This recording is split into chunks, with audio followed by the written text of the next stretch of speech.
My name is Lauren Foster. I'm 42 years old, and until this morning, I was the one making sure our family business didn't fall apart. I scheduled the board meeting myself. I sent the invitations, finalized the agenda, and walked into that room in San Diego expecting another tense but routine discussion about strategy and numbers. Instead, I watched my career end in less than a minute. Halfway through the meeting, my brother leaned forward, glanced around the table, and said, "Your services are no longer required. Clear your office by tomorrow. No hesitation, no explanation, just a decision delivered calmly moments after he officially became director." Our parents were sitting there. The board was there. No one objected. No one asked what I had done wrong. I didn't argue. I didn't raise my voice. I didn't ask for time. I smiled and nodded, not because I agreed, but because I already knew this moment was coming. I gathered my notebook, closed my folder, and walked out while everyone else stayed seated, waiting for a reaction I refused to give them. They thought they had just removed a complication. They believed the company would finally be under control. What they didn't understand was that nothing they relied on actually worked without me. Before I continue, make sure you're subscribed, because what happened next didn't involve shouting threats or dramatic confrontations. It unfolded quietly through decisions made long before that meeting ever took place. Back in my office, I shut the door, stood still for a moment, then opened the bottom drawer of my desk. Inside was a thin folder and a small storage device I had prepared years ago, back when I realized loyalty and titles didn't protect you in a family business. I picked them up, closed the drawer, and took a slow breath. By this time tomorrow, they would understand exactly what they had done. By the time the office lights dimmed and the building settled into silence, I understood something I hadn't allowed myself to admit earlier. What happened that morning wasn't a surprise, it was a consequence. For years, my role in the company had never been about visibility or authority. I handled operations, partner coordination, regulatory compliance, and the systems that kept everything from unraveling when pressure hit. I was the person external partners trusted, the one who understood which details couldn't fail without triggering larger problems. Titles didn't interest me because the work spoke for itself, and as long as the business functioned smoothly, no one questioned who was actually holding it together. That balance shifted the moment my brother stepped into the director role. The position came with expectations that had little to do with competence and everything to do with perception. He needed to be seen as decisive, independent, and unquestionably in control. As long as I remained the quiet constant, the one people deferred to when things became complicated, his authority felt incomplete. I could see that tension building long before the board meeting, even if he never acknowledged it out loud. What makes this difficult to explain is that I wasn't powerless in that moment. When succession discussions began, there was a clear opportunity to intervene. I had the documentation, the internal support, and the institutional knowledge to raise legitimate concerns without turning it into a personal conflict. I knew how to frame the risk in a way the board would understand, and I knew exactly which levers to pull. I chose not to. Not because I doubted my own position, and not because I didn't care about the company's future. I convinced myself that forcing the issue would fracture something that could still be managed quietly. I believed that if I stepped back and allowed him to take the role, the rivalry would lose its edge, and the company would benefit from stability. I thought restraint would protect both the business and the family. That belief didn't survive contact with reality. Weeks before the meeting, I flagged a specific dependency tied directly to my oversight, one that couldn't simply be reassigned without preparation. I outlined the exposure, explained the compliance implications, and recommended slowing the transition until safeguards were in place. The response I received wasn't hostile, it was dismissive. I was told leadership changes didn't affect systems, that processes could be redistributed, that concerns like mine were overly cautious. Confidence replaced understanding, and momentum replaced evaluation. That was the moment I should have spoken louder. Instead, I stayed silent and kept working, telling myself that experience would eventually assert itself. After the meeting, when the calls slowed and the building emptied, I didn't feel anger or shock. I felt recognition. This outcome had been set in motion the day I decided that avoiding conflict mattered more than asserting reality. By choosing peace over friction, I had handed authority to someone who believed control was the same as competence. That realization didn't come with regret, only clarity. Whatever followed would not be emotional or dramatic. It would be procedural, inevitable, and driven by structures already in place. I had made my choice earlier, and now the consequences were no longer waiting for permission to unfold. The morning after the meeting felt ordinary in a way that made everything more unsettling. I arrived early not to make a statement but to finish what I had started. I packed quietly, moving through my office with the same precision I had always used when handling operational details. There was nothing to announce and no one to reassure, too. My authority had ended the moment the decision was made, and I treated it that way. As I sealed the first box, my phone vibrated with an incoming call from a partner who had worked with us for years. The question wasn't emotional, just practical, asking who would now be responsible for compliance approvals tied to their account. I gave the only accurate answer, directing them to the reassignment process specified in the agreement. A few minutes later, another call came in, then another, each from a different part of the network: referrals, regulatory contacts, internal liaisons, all asking variations of the same thing. I responded consistently, pointing them to the documented procedure and nothing else. I didn't explain, soften, or improvise. That was no longer my role. What most of them hadn't realized was that our contracts weren't built around people, but they were built around qualifications, continuity, and accountability. Deep in the language was a clause that tied oversight authority to a specific function, with defined credentials. When that function was removed without a transition, the system didn't fail loudly. It paused. By mid-morning, approvals that normally cleared in minutes sat untouched. Automated checks flagged incomplete authorization, review queues filled without anyone able to move them forward. From the outside, everything still looked intact. Phones rang, emails went out, meetings stayed on the calendar, but inside the structure, motion had slowed to a crawl. I finished packing, returned my badge without comment, and walked out carrying a single box, leaving behind a system already responding to the absence it had been designed to notice. I hadn't reached the freeway when my phone rang again. This time, it was my brother. His voice was tight, stripped of the calm certainty he had worn the day before. He demanded to know why contracts were being held, why compliance reviews hadn't cleared, why decisions that should have been routine were suddenly stalled. I listened until he ran out of questions, then answered evenly. The system was functioning as written. Oversight had changed, and formal reassignment was required before processes could resume. He cut in, insisting leadership changes shouldn't interrupt operations, that authority should override procedure. I told him procedure existed to limit authority, not serve it. There was silence on the line, not confusion, but calculation. He asked me to step in and fix it. I reminded him that I no longer had the authority to do so. The call ended abruptly. I didn't feel vindicated or angry when it did. I felt detached. Nothing that morning had been personal.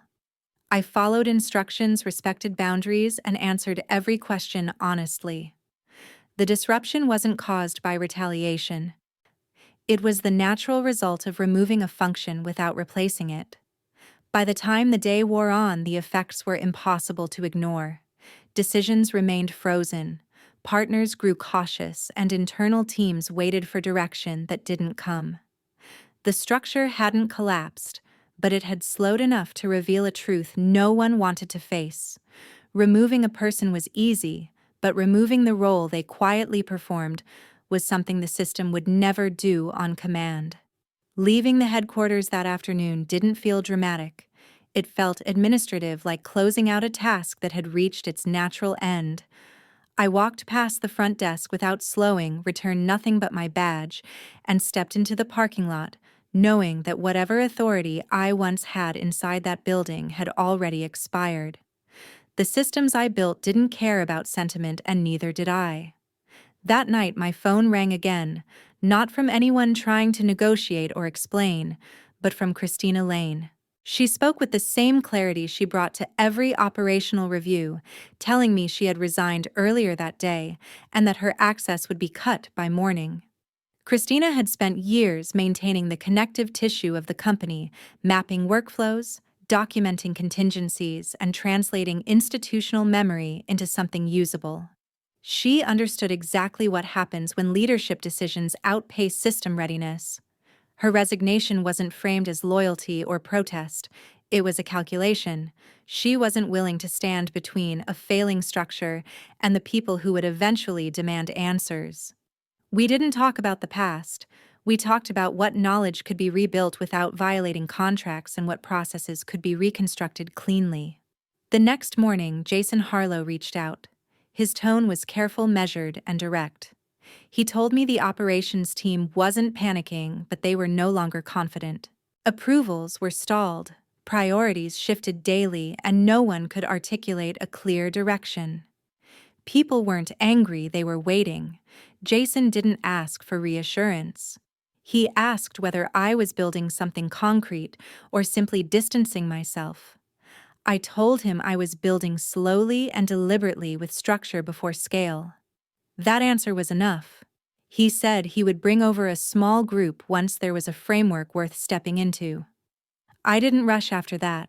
I secured a temporary office space in San Diego, functional and unremarkable, chosen for privacy and reliability rather than appearance. There were no signs, no branding, no announcements. It was a place designed to work. Christina began translating what she knew into process documentation that didn't depend on institutional shortcuts. Jason coordinated quietly, identifying roles that could be replicated without conflict, and people who understood the difference between momentum and direction. Every decision was recorded. Every boundary was respected. While the company I had left struggled to restore forward motion, a parallel structure began to form, leaner, slower, and far more deliberate. Nothing about it was emotional. People joined because they recognized coherence where they had recently experienced uncertainty. Authority didn't shift because someone demanded it. It shifted because clarity attracts alignment. By the time the first operational framework was finalized in that temporary office, the contrast was already visible. One organization was still reacting to a disruption it didn't understand. The other was assembling itself piece by piece, aware of its limits, and prepared to grow within them. I hadn't acted impulsively. I had simply moved forward, carrying with me the parts of the system that actually worked. The emergency meeting was called with urgency and expectation, my attendance listed as required, my absence treated as a problem to be solved. I didn't respond. I didn't decline. I simply didn't show up. Meredith Vaughn arrived in my place, took her seat without comment, and set a thin folder on the table as if it were routine. The room filled slowly, not with confidence, but with calculation. People chose their seats carefully, spacing themselves out, avoiding the center. The atmosphere was restrained, voices lower than usual, movements measured. My brother opened the meeting with rehearsed control, speaking quickly, framing recent disruptions as technical delays, temporary setbacks, issues already being addressed. His tone aimed for authority, but it landed somewhere closer to insistence. Heads nodded without agreement. Pens hovered but didn't move.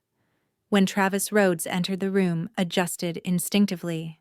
He didn't announce himself or seek acknowledgement. He took a seat, placed his tablet in front of him, and waited. The explanations continued, each one slightly more defensive than the last, until momentum ran out on its own. Travis listened the entire time, expression, neutral attention fixed not on the speaker, but on the room. When he finally spoke, he didn't challenge anyone directly. He didn't reference outcomes or consequences. He asked one question, precise and contained, about the decision to remove a critical operational function and the formal risk assessment that should have accompanied it. The question didn't echo. It didn't need to. It settled into the space between people and stayed there. No one answered. Not immediately. Not indirectly. Papers shifted.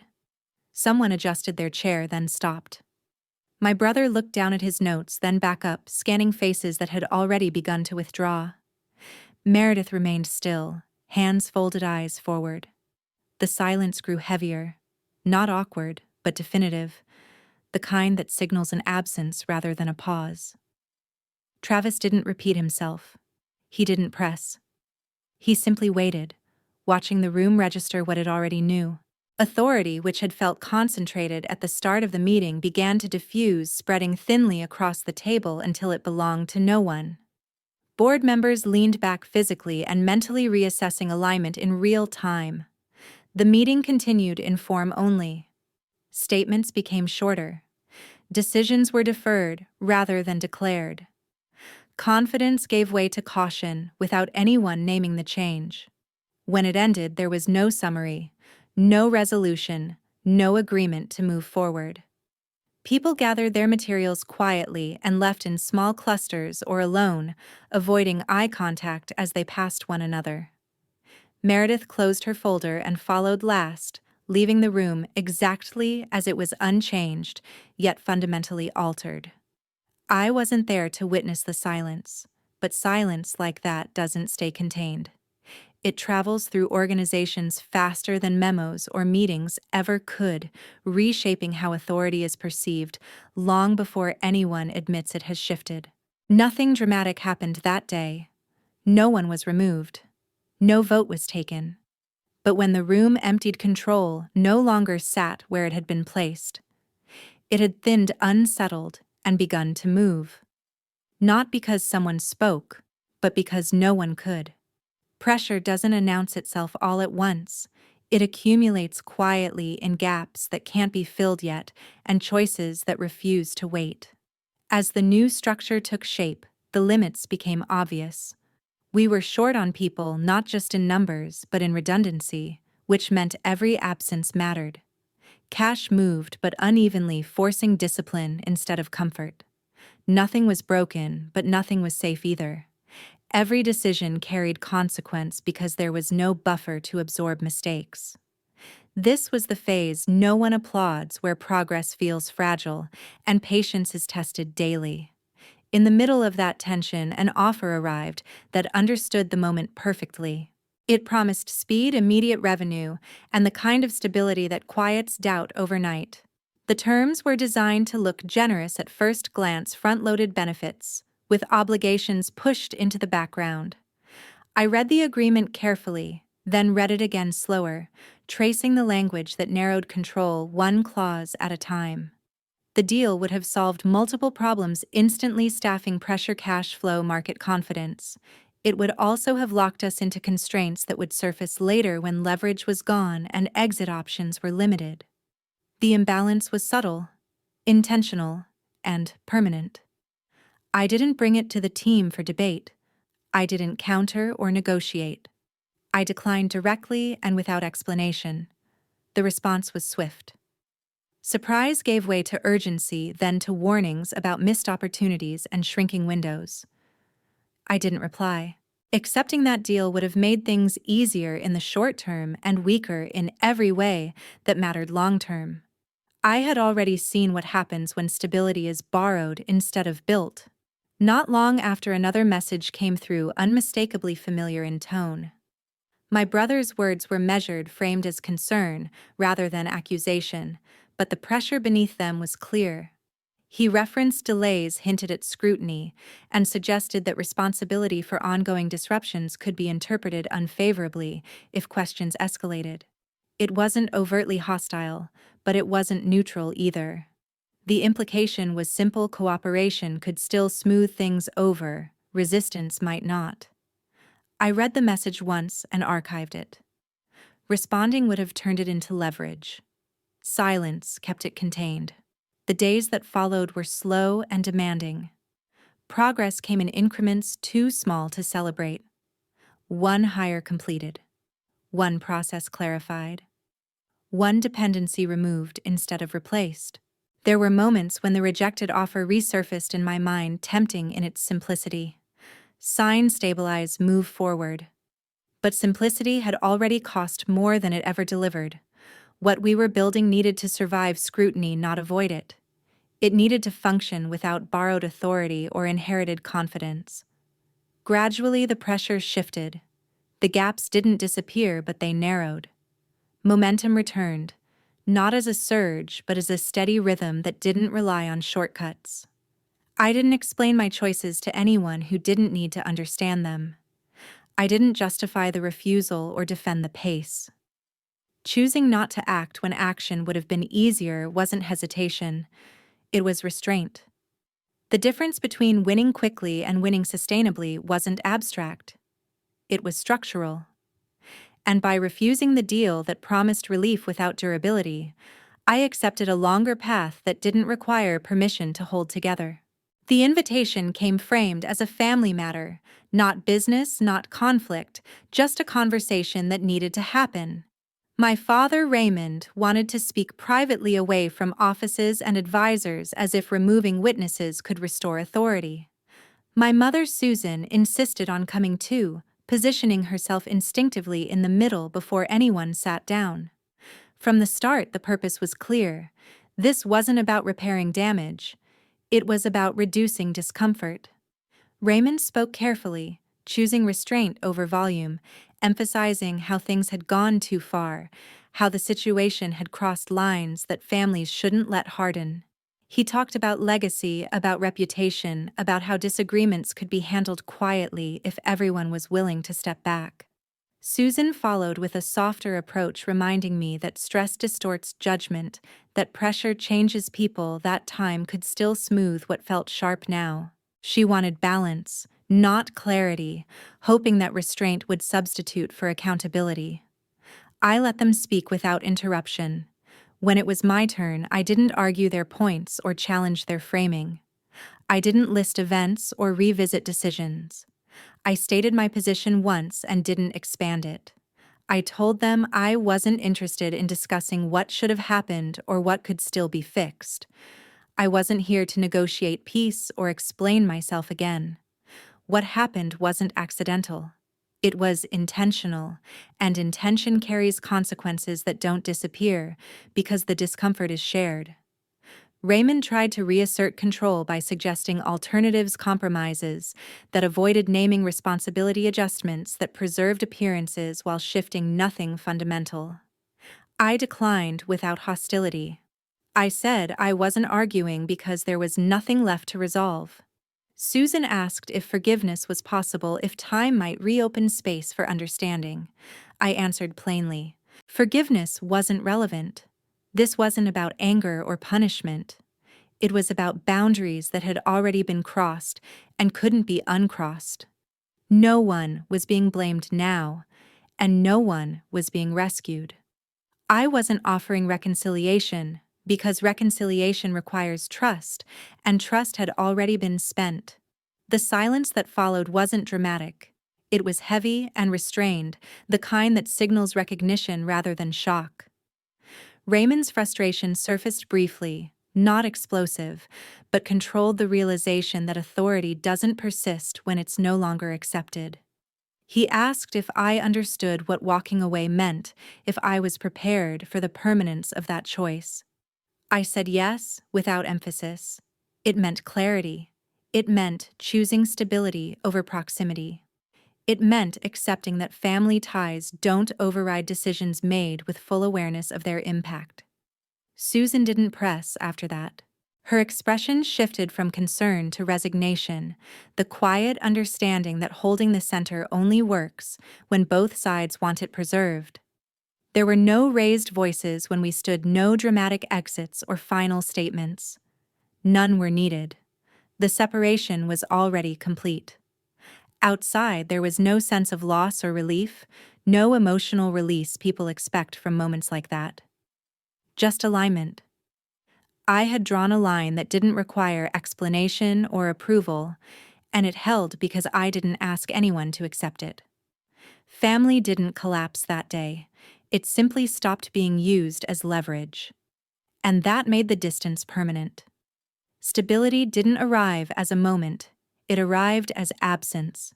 The absence of emergency calls, of rushed decisions, of conversations that circled fear instead of action. The business settled into rhythm without needing constant correction. Systems ran because they were designed to, not because someone was watching closely. Cash flow evened out. Staffing stopped feeling fragile. Decisions became predictable in the best way, grounded in process rather than pressure. There was no celebration of that shift. There didn't need to be. Quiet functionality was the outcome I had been working toward from the beginning. On the other side of the divide, things moved differently. My brother's authority didn't collapse in public. It eroded privately, which was far more damaging. First came hesitation from people who had once agreed too quickly. Then came exclusions meetings. He wasn't copied on conversations that ended before he entered the room. In San Diego, reputations don't disappear overnight. They thin. They lose density. His title remained for a time, but it no longer carried weight.